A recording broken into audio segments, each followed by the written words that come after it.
Hi guys, thanks for tuning in to another episode of Nuggets News. In this episode, we're lucky to have special guest David, who's the CEO and founder of Game Tester, the platform that brings together gamers and developers to improve the gaming world, I guess, David. So thanks for coming on. No, you're welcome. It's good to be here. Thanks, mate. So do you want to first talk about the game testing website, how long you've been doing all this, and how you got into blockchain? So we started with Game Tester about 2 years ago, a bit over.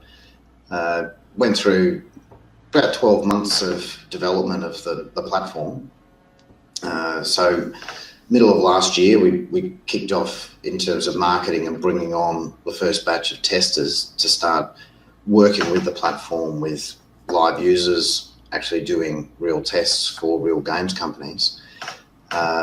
It was something I'd seen, so I've got a background in game development and publishing, and I'd sort of seen a real problem, not in terms of testing for bugs. You know, that's really a situation where you might have 10, some examples might be 100 people sitting there at computers in an office testing. And there's companies that do that, and they do it really well.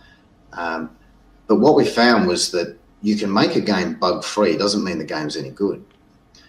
Right? So what we started looking at was that by bringing a much larger group of gamers into the game, linked with the tools we created in Game Tester to track their behaviour, what they were doing inside the game, and then add in questionnaires and things to the testers, that we can start getting a gauge of, you know, how likely is it going to be shared, how long will people play the game for, is it challenging enough?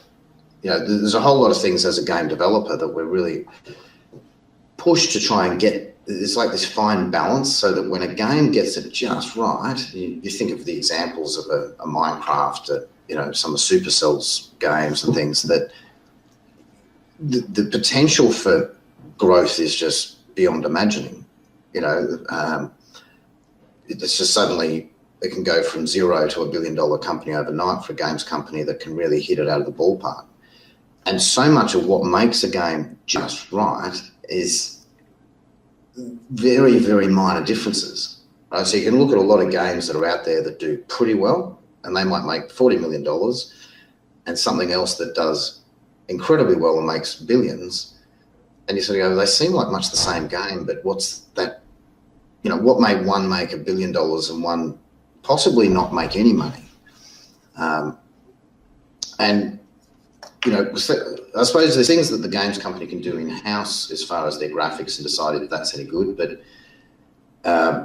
it's that little timer of how long something takes. It's the little fork in the road that Game Tester's tools can track which direction a gamer takes. And so if you can imagine you get 10,000 gamers to go into a game on a weekend, we start being able to test, oh, look, 9,000 of them took the left fork in the road, or they chose a certain vehicle, or they like swords more than axes. You know, it can be really little things, but it allows the developer to then focus their resources, which are invariably limited, you know, it's to developing the stuff that people are going for.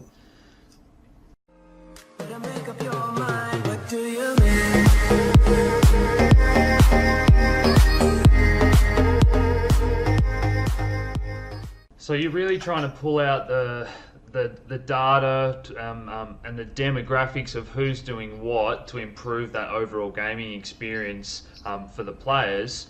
But how long have you been doing this for? I believe you've already got 1,500 gamers. There's plans to expand globally. Do you want to talk about how you're using blockchain to improve your business model and where you're going moving forward? Yeah, so it's 15,000 users on currently, and you know, part of that was testing for the platform. What's the cost of acquisition of bringing on more gamers onto the platform?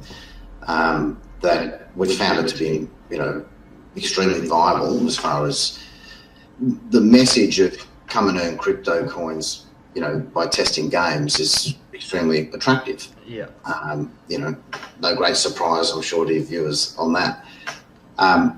So it's really about, as we grow forward, crypto sort of enables the whole platform to do a lot more. So the original concept was not necessarily to use crypto. It was to sort of pay people a token of sorts, as like a game-tested gold and things. And crypto blockchain sort of allows us to do things like make that more secure. It allows someone to get a payout in terms of they might test a couple of games, they've earned a couple of dollars worth of token, that when that token is a crypto coin, they can go trade that for something else. So a lot of people on the platform will use the coins and they'll supplement by purchasing more coins to then buy games in the store, to buy hardware in the store. And so it's sort of like a building up of frequent flyer points in a sense. But the rewards are tailored to gamers. So part of the research in the early days was, around the frequent flyers. And, as we started interviewing, we're finding a lot of people, and I'm not talking just teenagers, but, it would be a 28-year-old accountant that you would think would be a member of a frequent flyer program, but they said, oh no, they were like, frequent flyer programs, you can get a kettle, you can get golf memberships, you can get wine, but I want to get a $350 microphone that I can broadcast on Twitch with, right? So there's this immense market in the hundreds of millions of gamers that we can appeal to that aren't being serviced in that way now. Just further on the crypto coin, the biggest thing for us when it comes to the game developers is the legitimacy of the testers, right? So avoiding any risk that we've got, someone's sitting at home who's got 100 accounts and they're doing lots of testing to try and make $1 off each test, and I made $100. That's not giving any legitimate data to the games company. So whilst there are other mechanisms around IP addresses and things and tracking that, having an account set up to trade in crypto on the platform gives this much greater level of security to us that each user of the platform is a real person and an individual. And so it gives us a lot better user base as far as the game developer goes, and allows the game developer to pay us more, which passes through to the tester.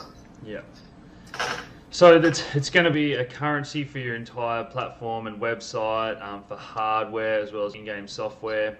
I know in the pre-interview you mentioned it allows you to test games up just until certain levels, rather than, once someone has a game now, maybe they have it for good. That blockchain really allows you to do a lot of specific things and pull more data out, and that's all on the blockchain as well. So you're having your ICO soon. You're hoping to raise quite a large amount. I might get you to touch on that. But as I said in just before, you're really hoping to expand that tester base tenfold or more and really become a big global company, because we know the gaming industry is fast growing. It's very big, and there's plenty of gamers out there, and game testing and ironing out these bugs to make it a better experience is very valuable for everyone in the industry. Yeah, it's an interesting sort of network effect where the more testers that are on the platform, the more people that are using it, then the more developers want to get involved and games want to be on the platform. So there's a lot of benefit to getting that rapid growth and being global with it. As it stands now, we have team in Australia, team in South Africa, and one person on the ground in the US currently, and one in Europe. Yep. With a few others on standby in different parts of the world to sort of come on board in Asia, etc. So, we've put ourselves in the position where the benefit of doing an ICO and a pre-sale to raise the funds, we're able to expand that very quickly. And I suppose a key thing of what we're doing here is that people are able to get in at the pre-ICO stage at a fixed dollar a coin. As we apply those funds we're anticipating we can grow those users on the platform into the million, 2 million plus quite quickly. We certainly know from the testing, the advertising, that we can get that kind of growth. So it's about, by the time we get to March when the ICO is planned, that the value of that coin has significantly gone up, because it's gone from having a couple of offices in Australia, South Africa, to a global presence with multiple offices. Obviously the team expanded, possibly into the 100 plus in that time, and it's fairly rapid growth. But I've had quite a bit of experience in growing our teams, and with where we are now and the people we have on board, we're confident we can grow that. Well, we'll finalise the details, because I know you're still in that pre-ICO stage, as you said, and once you use those funds, you're confident you'll be able to deliver return on investment already before you even get to that actual ICO stage in a few months. So I'll put details in the description of this video for those that want to get involved in the pre-ICO, but it's exciting stuff, mate. You've been doing this for a few years. Is there anything, any closing comments you want to end with about where you'd love to see this all go in the future, in the coming years? Yeah, look, what excites us most is about building a platform around, a concurrent currency that allows the gamers themselves to get better pricing on gaming hardware, to get access to games, or through the testing get early access to games and be able to actually give their feedback and help grow it. There'll be opportunities to do the crowdfunding on the platform as far as contributing coins to support game development. So a lot of it's sort of really focused around a business model where it's delivering value for the testers, the coin holders, as well as the developers and hardware suppliers, you name it.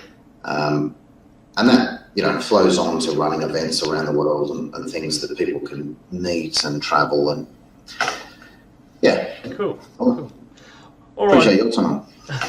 All right, Dave. Well, thanks for coming on, mate. As I said, I'll put the details down below for those that want to get involved, but it sounds like if you use these pre-ICO funds wisely, it could already be expanding globally by the time we even get to the public ICO sale in the future. So I appreciate you coming on. I'm sure my viewers and those that want to invest appreciate you giving us this opportunity to participate in the pre-sale as well. And as you guys know, I'm all for supporting quality Australian businesses that are looking to get involved in this ever-developing blockchain technology. So thanks for coming on today, David. Thanks, mate. Appreciate it. Cheers.